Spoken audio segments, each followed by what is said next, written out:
On this episode of Carnage, we're actually going to build our 1UZ for the Lexcen.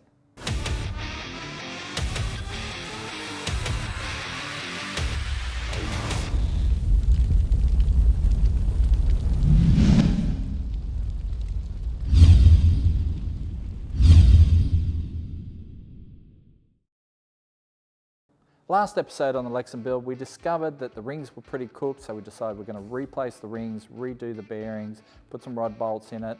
We got all those parts and then found the rings that we bought, brand new out of the box, had an excessive ring gap, like, 25 thou of ring gap, which is just way too much, all right? So we jumped online, we got a tip from one of our viewers to check out a website, and we found a new set of rings, standard bore size, NPR rings, great quality, come out of Japan. It literally stands for Nippon Piston Rings. They're not very imaginative with their names, but they make a great product. And we used these before. We used them in the 2JZ build, and they were beautiful in that. And I'm really looking forward to working with them again. So we bought them, and turns out we bought them out of Dubai. They're here in a week, cost us about $100. Bargain. I mean, really happy with that. So, I've just done a test fit with a couple of rings, only on one side, and they're coming up as 18 thou out of the box. Perfect, I don't even have to file them. Perfect for what we want. So, I'll chuck in this side, measure them up, but I have no reason to doubt that they will come up at the same because these things are good quality. If you're building a Japanese engine, use these rings.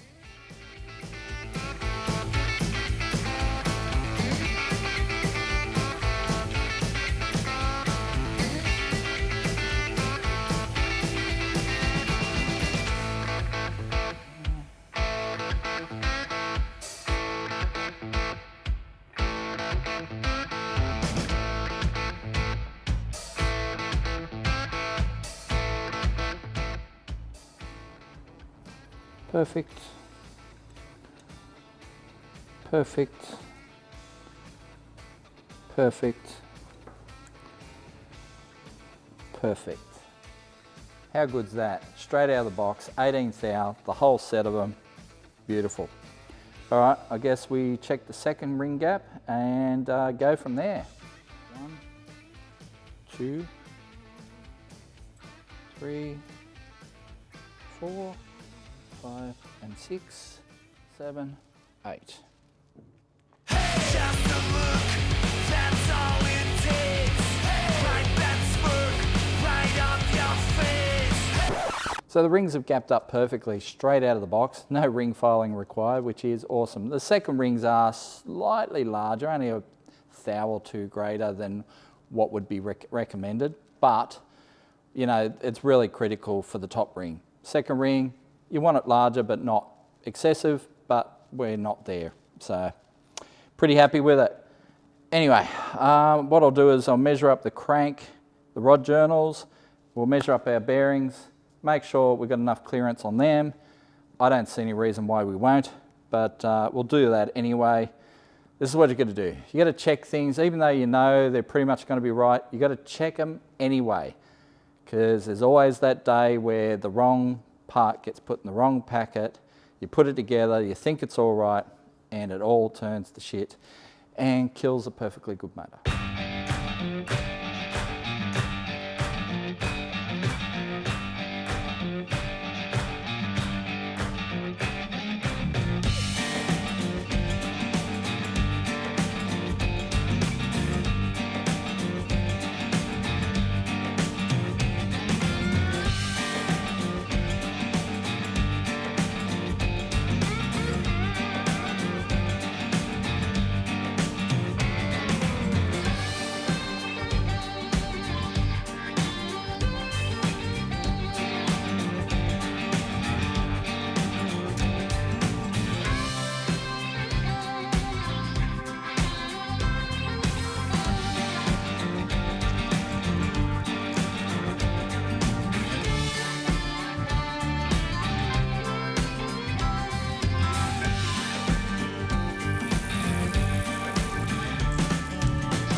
So I've measured up all the rod bearings and we've come up at 0.05 of a mil, which is about 2 thou, which is pretty much spot on because that's about 2 inch. So 1 thou per inch is the general guideline.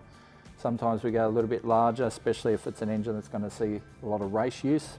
This is not that engine, this is more of a street engine. Yes, we are going to do some racing with it, but it's not going to be its primary purpose. You know, we're going something a little bit more milder. It's going to have power, but it's not going to be all out race all the time. Not like, say, the Mazda or the Trovo. So this will be fine. So rings on now, then we'll start oiling some stuff up. Pistons and rods in the engine. Victory. That's what we're looking for.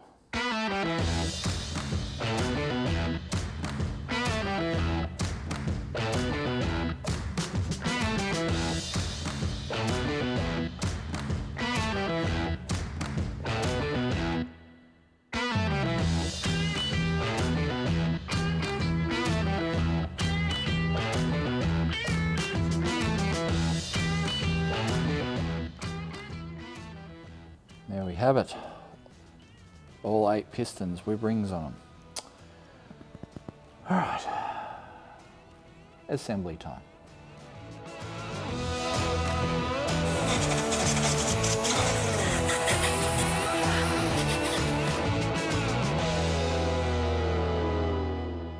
So when we put these things together, obviously we want valve reliefs to the top, the intake side.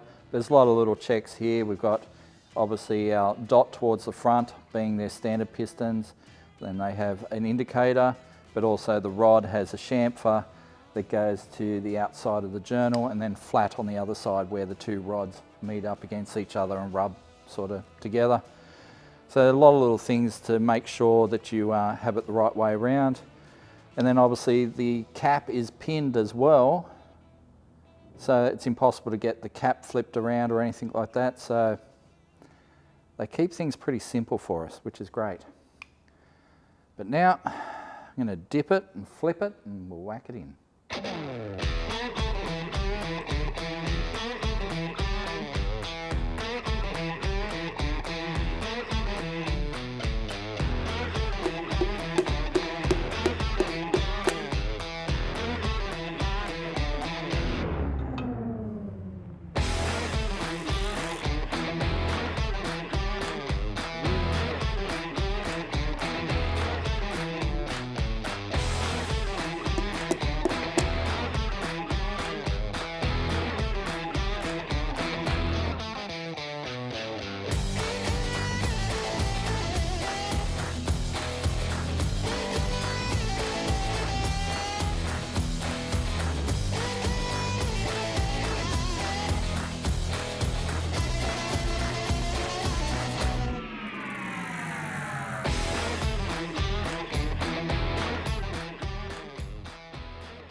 So we've filled all the holes. Here's time to torque up all the rod bolts. 40 foot-pounds.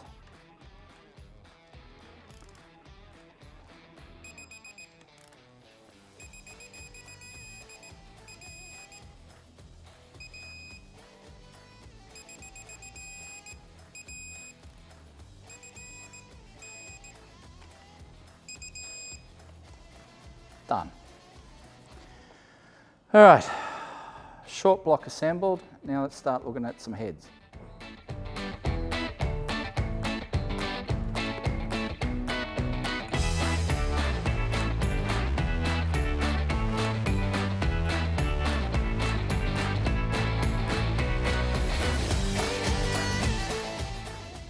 So it's time to get some heads on this deal. We've got some Cometic gaskets there. Obviously our heads are all reconditioned. We have ARP head studs. We've got to take care to make sure that there's a short head stud that goes in the right position. We'll show you that in a sec. But I'm going to have to just disassemble the cams from the heads for the time being so we can get them on, because obviously you can't bolt the heads down with the cams in place. And then there's some trickery in amongst the cams that we have to deal with as well. But the actual getting the heads on the engine, pretty simple. It's the cams that are the complicated part. course, that's not going to stick down, is it? Because it's alloy. There is a steel sleeve there though. That'll help.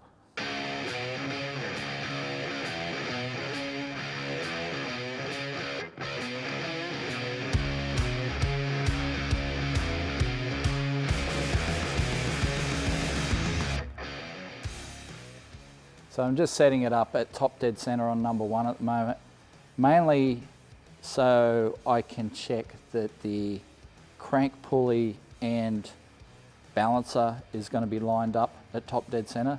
It's just basically checking that everything aligns, because once I put a head on there, obviously I can't check via the deck bridge, but this allows me to go, yep, that tooth lines up with that. So when I actually get to doing this stuff later, it all lines up.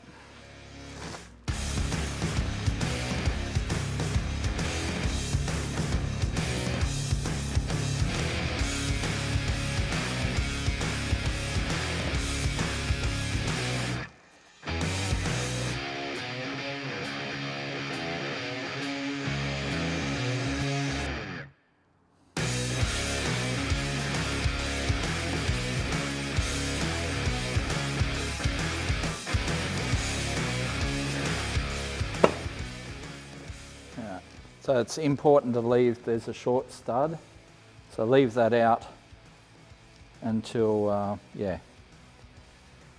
this point, especially if you've got gears in the head. At the moment we don't, so we probably could have put it in there, but yeah, it's just helpful sometimes to leave it out.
Okay, they're kind of thin and I'm worried that one of them was going to go sping, but 3 stages, 30, 50 and then 70 foot-pounds, and it's on, it's done.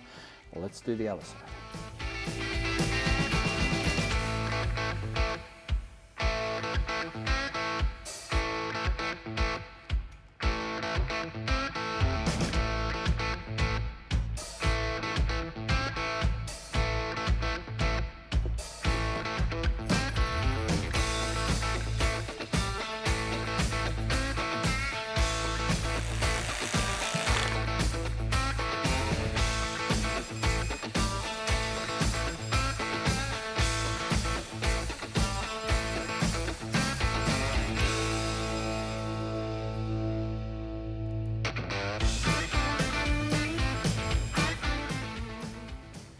And then we're done.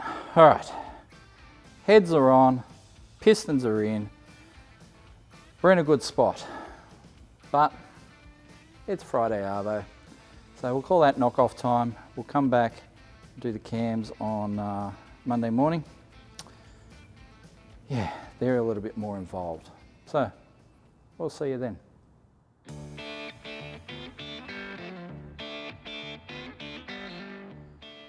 Right, it is Monday morning and I'm lubing my shaft, as you do. So this is the intake cam shaft on the driver's side, And we're gonna slot it in there. Now, I've already lubed up the buckets and the journals. So this one's kind of the easiest of the lot. So we're gonna just go in.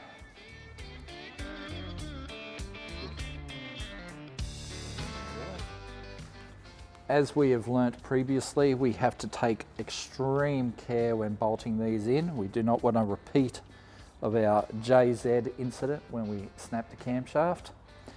I might level this engine up just to make this a little bit easier.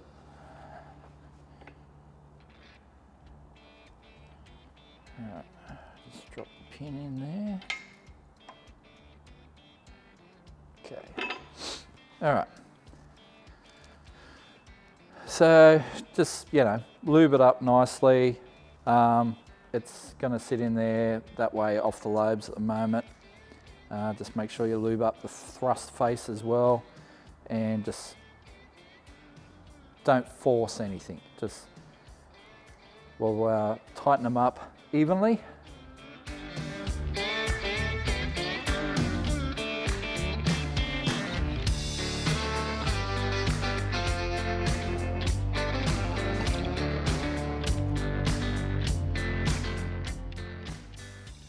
All right, so very carefully, we're going to tighten these down. They are very long, so I'm going to use our little friend, but using great care.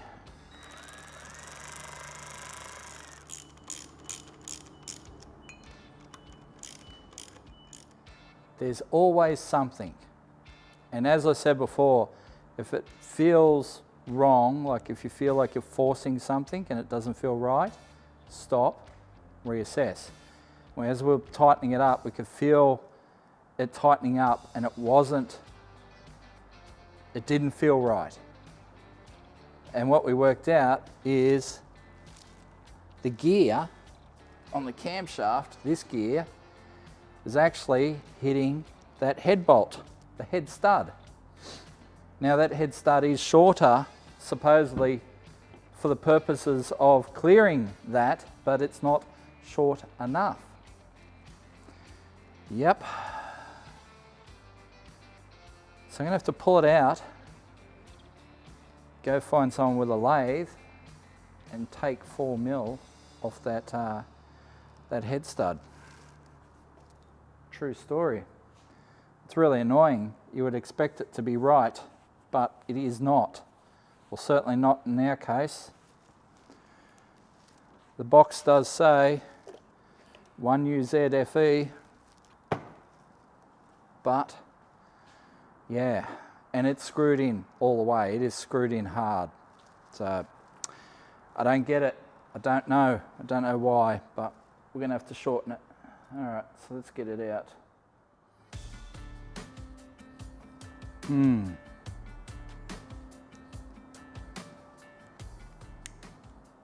It's gonna be interesting. I mean, do we take it off the top or the bottom? The threads don't look long enough at the bottom to take much off.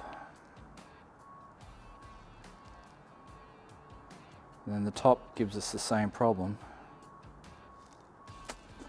Don't know.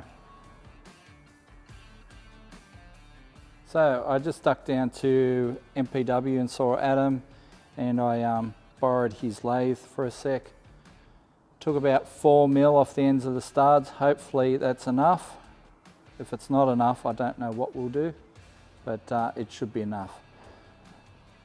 Means we lose our little hex head out of the ends, but it's all right. They screw in fine by hand, so it shouldn't be a real problem.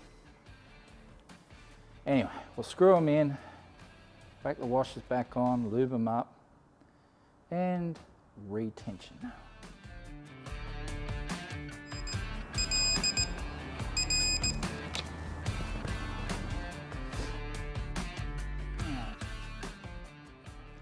Well, let's try that again. Okay.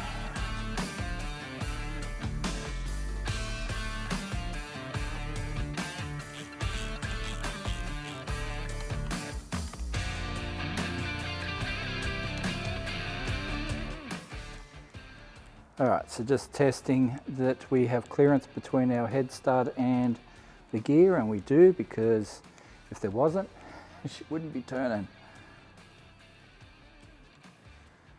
Okay, well, I guess we should put a bolt on that so we can turn it to the right angle so we can lay in our exhaust cam.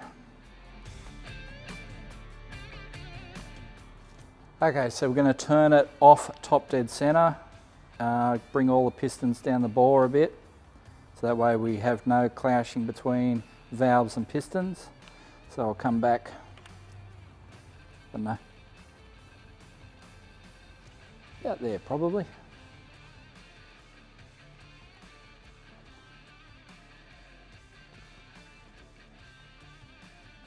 So this is when things get a little bit technical. So we've got our exhaust cam here. Now it has a spring-loaded, what they call a scissor gear. And then you've got to wind that clockwise a little bit in the vise and put in this little 6mm service bolt. And then you've got to line up the dots between this gear and that gear and rotate it in. Now the whole purpose of that is to stop gear chatter, so it puts preload on the gears at all times, and therefore, you know, when you're on and off the throttle, it doesn't chatter, you know, so yeah. It's a good idea. Some smart bastard thought of that. Well, I reckon they tested it first and found out, oh my God, this is so noisy. But these engines have a reputation for being one of the quietest V8s in terms of noise, harshness and vibration that was ever made. So yeah, this should work out well for us. All right, we'll lube it up.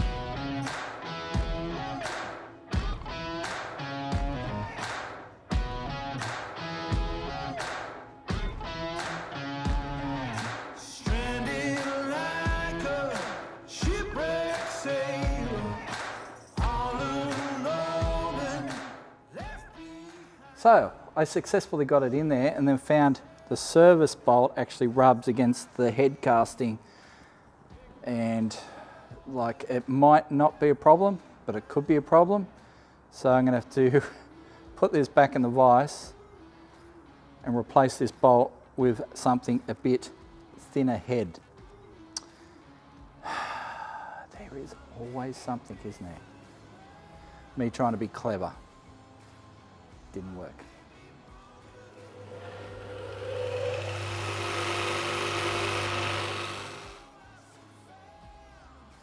Drill bit, screwdriver, tension, unwind,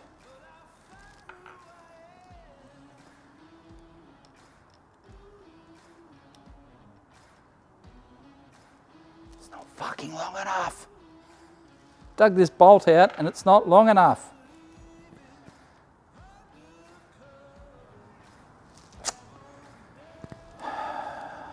I want to stab something.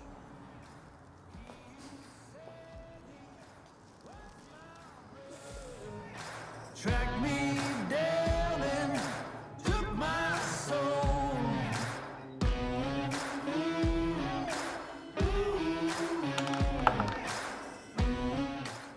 Longer bolt for the win. All right, let's do this again.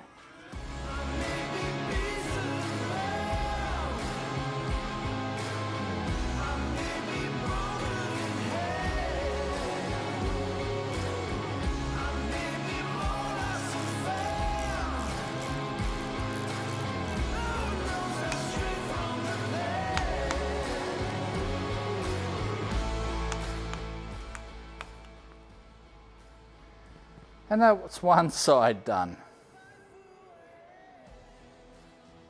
Can't believe this has taken all day. Well, let's remove the service bolt before we move on to the other side. Very important.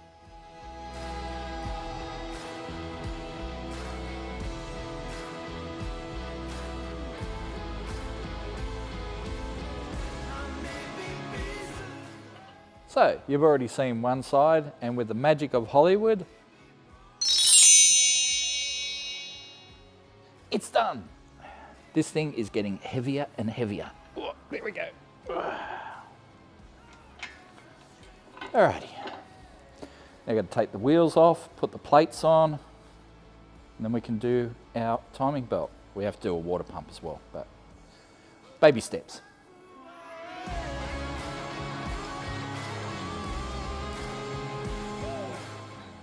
Now I was going to do the backing plates for the timing wheels, however I figure while the engine is nice and clean at the front, let's do the water pump. All right, so brand new water pump there. The thing that's unique about these, well, in my experience, is the water pump is driven off the cam timing belt, not the serpentine belt. So, yep, the same belt that drives your cams is driving the water pump, which to me feels odd, but it is what it is. So we'll whack a gasket on there, whack some sealant on there, get this on there, and then we can do our timing belt.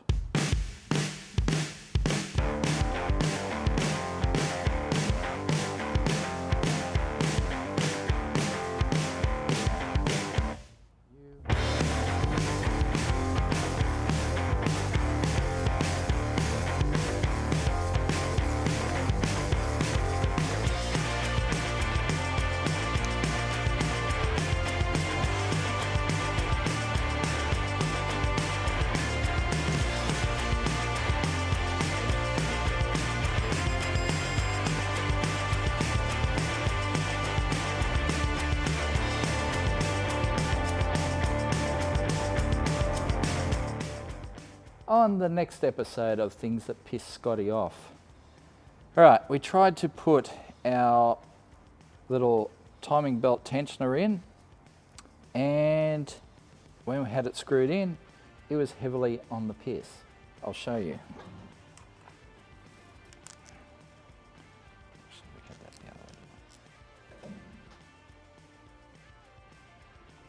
So that is less than optimal. It's definitely crooked, and obviously we can't put it together like that. The timing belt will go flying off straight away. So our questions were many, and it was, you know, is the oil pump cover or the oil pump screwed up? Is, you know, but the thread is nice and clean, so I guess that means we need to look at the bolt, this bolt that holds it all together. And I'll show you the answer. It's on the piss. The bolt is bent, so we have to get a new one of these. I'm not even sure where we do that, but yeah, we need a new one of these, which means this is not going together today, which also means you're going to see the rest of this build on a future episode of Carnage.